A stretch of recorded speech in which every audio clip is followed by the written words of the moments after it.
Hello, this is Kyle of Church on a Budget PH, and in this video, I'm going to show you our bass rig. So basically, this is a basic bass setup for churches. This is also what I suggest for you sa church niyo, so check this video out.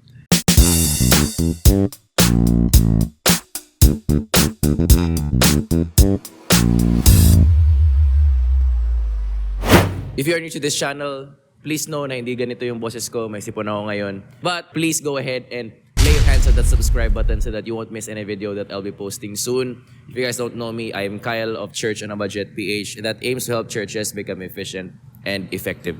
So this instrument right here has been my instrument since I was 9 years old. Okay, and this is my first love talaga sa lahat ng instrumento dito sa church.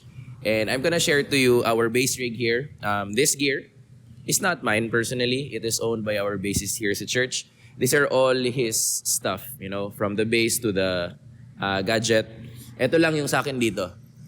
Is in-ears na system. So let me show you our rig and hopefully you will learn something from it. Number 1 is aircon. Dapat nasa likod mo yung aircon. Nah, just joking. Alright, first thing that you should have is a solid bass. So ito, yung bass ng bassist namin. So sa service na to kasi, I'm gonna play bass. Okay? And this is something na I will be using. So bass, a bass guitar like this. This is a Fender jazz bass. This is a Mexico, and something na I really like using. Pinaset up to sa G-Rock Custom Guitar Shop. So shout out to G-Rock.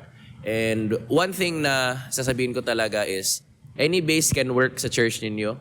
You don't have to have the Fender na jazz bass or whatever. Any bass that you would want. Pinili lang talaga to ng basses namin kasi here in church, medyo bias kami sa classic na tunog. So, if you want the sound na naririnig nyo sa Spotify, sa radio and all that, one step to get closer to that is bilhin nyo yung gamit na ginagamit nila. So, that's one thing that we did. A jazz bass right here. Siguro soon, our bassist is planning to buy a P-bass. So, yun. Make sure lang na i-set up nyo. Even a J-Craft can work. Just make sure that you have it all set up.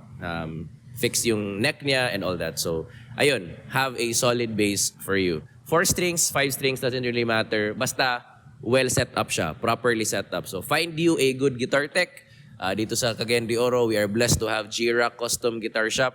And yun yung pinaka-go-to namin dito. And even people around Mindanao would send their guitars here to have them set up by G-Rock. So, kasi magaling siya. He's really one of the best here in the Philippines, I would say. So, yun. Have a proper na bass. Another thing is cable. A good solid cable. So, do not skimp on cabling. Huwag kayo magtipid, please. Kasi kahit gaano kaganda yung bass ninyo, kung pangit yung cable niyo, it still won't work. May buzz, may interferences. Problema pa rin yun. So, make sure that your cables are good.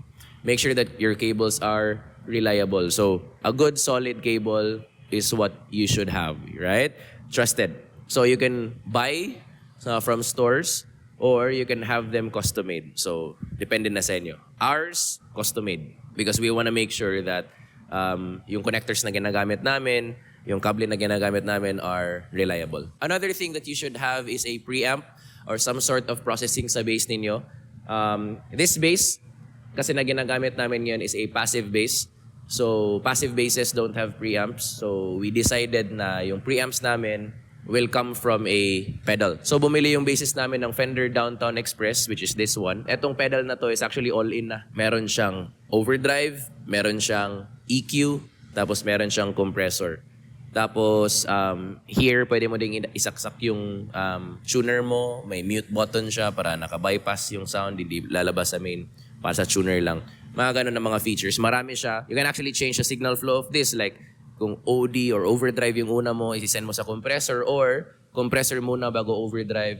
You can actually do that here sa pedal na to. Important is, meron kang some sort of processing. Well, kasi sa worship naman ngayon, I'm just gonna tell you, my bass friends, kailangan talaga natin ng overdrive. In church production now, listening to yung mga multi-track na stems na ganun. May overdrive yung basses. Para saan ba yun, yung overdrive? Para mag-cut sa mix, marinig yung notes na piniplay mo. Kasi kung walang overdrive kasi, puro low notes lang. In fact, in the post-processing ng mga sound engineers, nag-insert yung sound tech ng mga saturation para lalabas yung overtones ng bass. But something that you can achieve through overdrives, iba pa rin talaga pag nasa pedal siya. So you might wanna consider that an experiment. I saw a video from David Funk showing us his bass rig, and grabe, 3 levels ng overdrives or drive yung ginawa niya sa bass niya. So that's something that you can do as well. So consider that. So pedals like this or preamps like this actually can be powered using a 48 volts sa mixer ninyo. Pero yung bassist namin, he opted to buy a power supply to power this thing up. He just thinks that it's safer, and I also personally think that it's safer kung may sarili kang power supply. Kasi baka kasi yung mixer na ginagamit is unstable sa power niya, sa 48 volts. So it might damage your pedal. So better safe than sorry.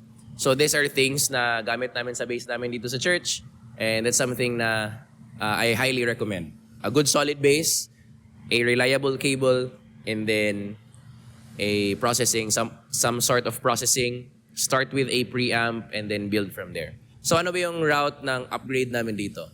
First, maybe I will add another overdrive, okay? Or fuzz, something like that, para mas gritty yung bass namin. Another thing that I would add is an octaver, okay? A POG, maybe, an octaver, para for songs na kailangan ng octaves, okay, mas malaking presence ng bass. Specifically sa song ng Victory Worship, which is Overflow.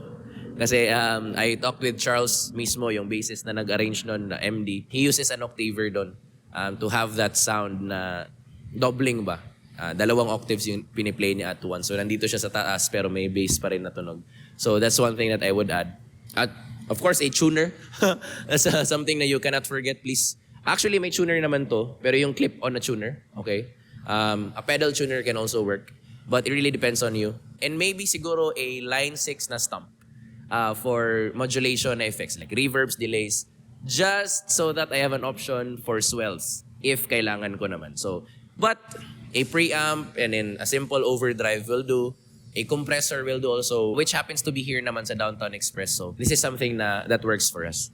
Thank you for watching this video. This is Kyle of Church on a Budget PH that aims to help churches become efficient and effective. If you learned something from this video, please click that like button below to let me know. And of course, do not forget to lay your hands on that subscribe button so that you won't miss any video that I will be posting soon. Thank you guys, and see you in the next video. Peace.